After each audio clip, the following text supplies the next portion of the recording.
Hello, this is Mary Jo Tinlin from Teaching Your Toddler. Today we're going to do something very special and read a story from the public domain. So sit back, relax, and enjoy the story. Welcome to Teaching Your Toddler Story Time. Thank you so much for joining us today. We are going to read a story from a book called Fairy Tales Every Child Should Know, which was originally published in 1905. And the story, of course, is Cinderella, also known as The Little Glass Slipper. I'm reading today from Gutenberg.org. There's tons and tons of books. You guys could read along. You can read other stories. There's tons and tons of stories in there. They're all in the public domain. So they are over 100 years old, and or they've been allowed to be in the public domain. So it's okay for me to read this to you. No violation of copyrights or anything like that. But I do hope you enjoy this reading of Cinderella.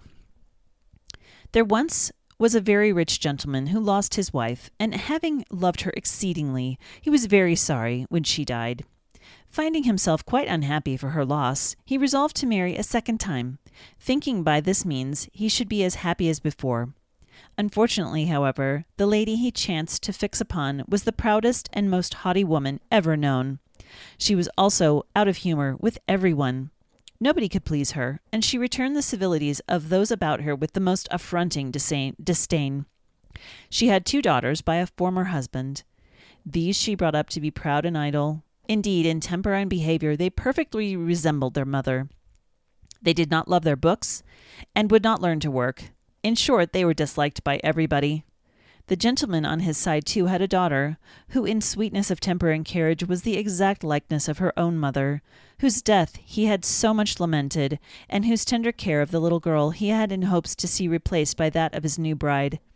But scarcely was the marriage ceremony over before his wife began to show her real temper.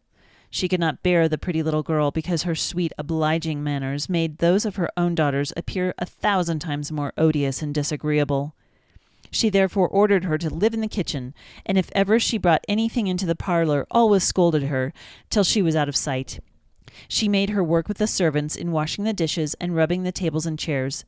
It was her place to clean Madame's chamber, and that of the misses her daughters, which was all inlaid, had beds of the newest fashion, and looking-glasses so long and broad that they saw themselves from head to foot in them, while the little creature herself was forced to sleep in a sorry garret upon a wretched straw bed, without curtains or anything to make her feel comfortable. The poor child bore this with the greatest patience, not daring to complain to her father, who, she feared, would only reprove her, for she saw that his wife governed him entirely. When she had done all her work, she used to sit in the chimney corner among the cinders, so that in the house she went by the name of Cinderbreech. The youngest of the 2 sisters, however, being rather more civil than the eldest, called her Cinderella. And Cinderella, dirty and ragged as she was, which often happens in such cases, was 1,000 times prettier than her sisters, dressed out in all their splendor. It happened that the king's son gave a ball, to which he invited all the persons of fashion in the country. Our 2 misses were of the number, for the king's son did not know how disagreeable they were, but supposed, as they were so much indulged, that they were extremely amiable. He did not invite Cinderella, for he had never seen or heard of her. The 2 sisters began immediately to be very busy in preparing for the happy day. Nothing could exceed their joy. Every moment of their time was spent in fancying such gowns, shoes, and headdresses that would set them off of the greatest advantage. All this was the new vexation to poor Cinderella, for it was she who ironed and plaited her sisters' linens. They talked of nothing but how they should be dressed. "I," said the eldest, "will wear my scarlet velvet with French trimming. And I," said the youngest, "shall wear the same petticoat I made for the last ball. But then, to make amends for that, I shall put on my gold muslin train, and wear my diamonds in my hair. With these I must certainly look well." They sent several miles for the best hairdresser that was to be had, and all their ornaments were brought at the most fashionable shops. On the morning of the ball, they called up Cinderella to consult with her about their dresses, for they knew she had a great deal of taste. Cinderella gave them the best advice she could, and even offered to assist in adjusting their headdresses, which was exactly what they wanted, and they accordingly accepted her proposal. While Cinderella was busily engaging in dressing her sisters, they said to her, "Should you not like, Cinderella, to go to the ball?" "Ah," replied Cinderella, "you are only laughing at me, for it is not for such that I am to think of going to balls." "You're in the right," they said. "Folks might laugh indeed to see a cinder breech dancing around a ballroom." Any other than Cinderella would have tried to make the haughty creatures look as ugly as she could, but the sweet-tempered girl, on the contrary, did everything she could think of to make them look well. The sisters had scarcely eaten anything for 2 days, so great was their joy as the happy dance drew near. More than a dozen laces were broken in endeavoring to give them a fine slender shape, and they were always before the looking-glass. At length, the much-wished-for moment arrived. The proud misses stepped into a beautiful carriage, and, followed by servants of rich liveries, drove towards the palace. Cinderella followed them with her eyes as far as she could, and when they were out of sight, she sat down in a corner and began to cry. Her godmother, who saw her in tears, asked her what ailed her. I wish, sobbed poor Cinderella, without being able to say another word. The godmother, who was a fairy, said to her, "You wish to go to the ball, Cinderella. Is not this the truth?" "Alas, yes," replied the young child, sobbing still more than before. "Well, well, be a good girl," said the godmother, "and you shall go." Then she led Cinderella to her chamber and said to her, "Run into the garden and bring me a pumpkin." Cinderella flew like lightning and brought the finest she could lay hold of. Her godmother scooped out the inside, leaving nothing but the rind. Then she struck it with her wand, and the pumpkin instantly became a fine coach, gilded all over with gold. Then she looked into her mousetrap, where she found 6 mice, all alive and brisk.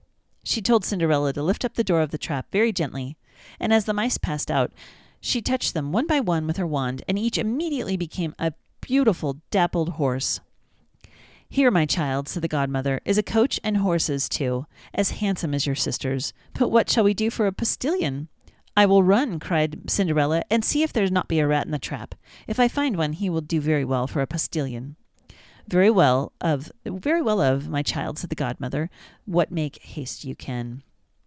Cinderella brought the rat trap, which, to her great joy, contained 3 of the largest rats ever seen.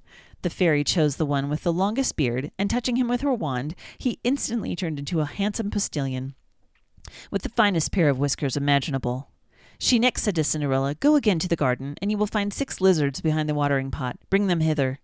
This was no sooner done than with a stroke of the fairy's wand they were changed into 6 footmen, all who jumped behind the coach with their laced liveries and stood side by side as cleverly as if they had been used for nothing else in their whole lives.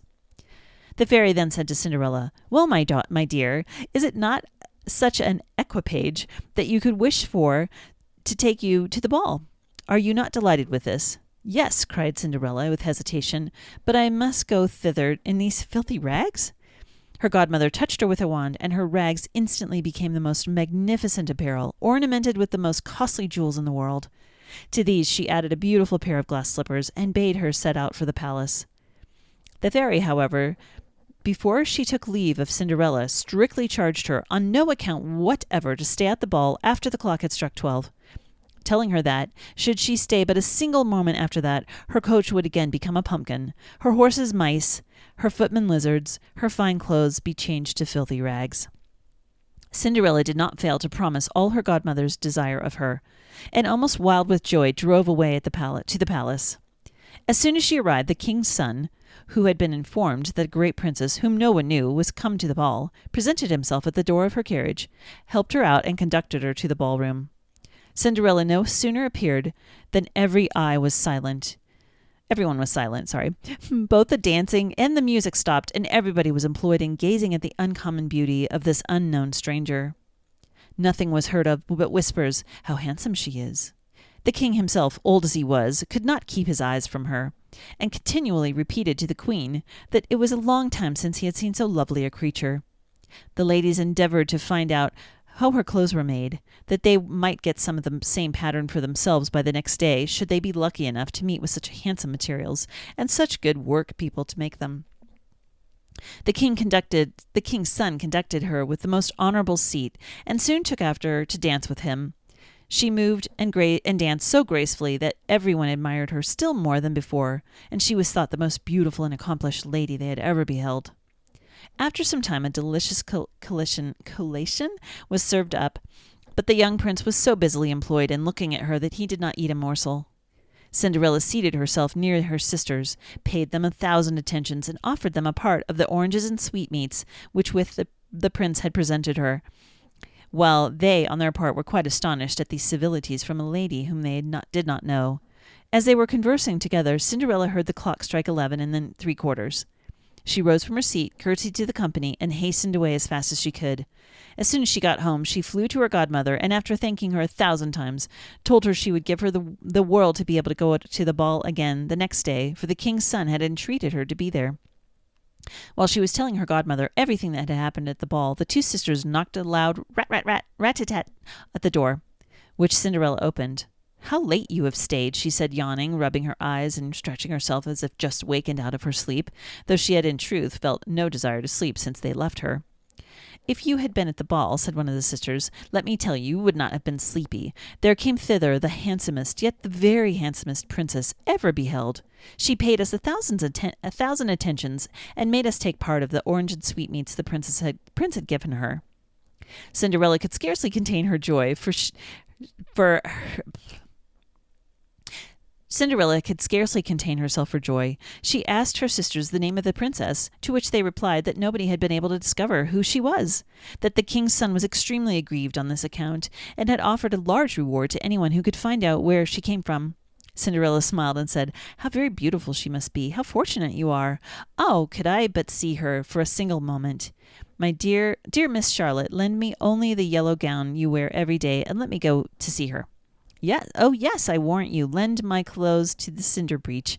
Do you really suppose me such a fool? No, no, pray, Miss Forward, mind your proper business, and leave dresses and balls to your betters." Cinderella expected some such answer, and was by no means sorry, for she would have been sadly at a loss what to do if her sister had lent her the clothes that she had asked her for. The next day the sisters again appeared at the ball, and so did Cinderella, but dressed much more magnificently than the night before. The king's son was continually by her side, and said the most obliging things imaginable to her. The charming young creature was far from being tired of all the agreeable things she met with. On the contrary, she was so delighted with them that she entirely forgot the charge her godmother had given her. Cinderella at last heard the striking of the clock and counted 1, 2, 3, on till she came to 12, though she thought it could be 11 at the most. She got up and flew as nimbly as a deer out of the ballroom. The prince tried to overtake her, but poor Cinderella's fright made her run faster. However, in a great hurry, she dropped one of her glass slippers from her foot, which the prince stooped down and picked up, and took the greatest care of possible. Cinderella got home tired and out of breath, in her old clothes, without either a coach or footman, and having left her magnificence but the fellow of the glass slipper which she had dropped. In the meanwhile, the prince had inquired of all the guards at the palace gates if they had not seen a magnificent princess pass out, and which way she went. The guards replied that no princess had passed the gates, and that they had not seen a creature but a little ragged girl, who looked much more like a beggar than a princess. When the two sisters returned from the ball, Cinderella asked if they had been much amused as the night before, and if the beautiful princess had been there. They told her that she had, but as soon as the clock struck 12, she hurried away from the ballroom, and in the greatest haste she made, had dropped one of her glass slippers, which was the prettiest shape that it could be, that the king's son had picked it up and had done nothing but look at it the rest of the evening, and that everybody believed he was violently in love with the handsome lady to whom it belonged. This was very true, for the few days after, the prince had proclaimed it, by sound of trumpet, that he would marry the lady whose foot exactly fit the slipper he had found.